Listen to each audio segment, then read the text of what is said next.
तो मुझे यहाँ पे क्या करना है कि अगर मेरा सेल्स 50 to 80 है तो 500 का इंसेंटिव देना है।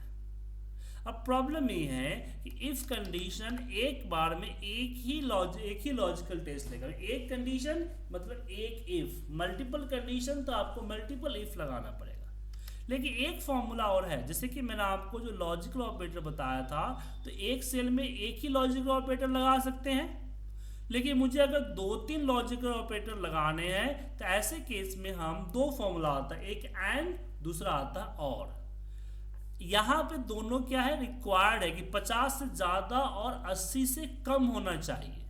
तो ऐसे केस में हम एंड लगाएंगे क्योंकि रिक्वायर्ड है। एंड के अंदर आप कई सारे लॉजिकल ऑपरेटर दे सकते हो कि ग्रेटर देन इक्वल टू 50, और इसको सिलेक्ट किया बोला कि लेस देन इक्वल टू 80, तो ऐसे बिटवीन हो जाएगा, या फिर और भी जो कंडीशंस आप इसमें दे सकते हैं। जैसे एंटर प्रेस करेंगे रिजल्ट ट्रू या फॉल्स में आएगा।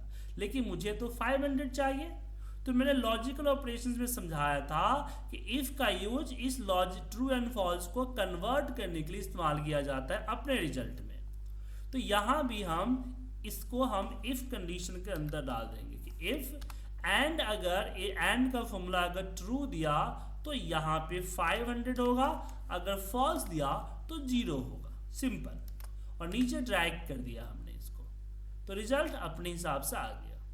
और एक और सवाल था आपका नॉट बिटवीन का, तो नॉट बिटवीन में आप एंड बिटवीन वाला सिस्टम आपने कर दिया एंड, और इसी को नॉट फॉर्मूले के अंदर लगा दीजिए। किसके अंदर लगा दीजिए, नॉट फॉर्मूला। तो नॉट क्या करता है, पॉजिटिव को नेगेटिव और नेगेटिव को पॉजिटिव कर देता है। ठीक है।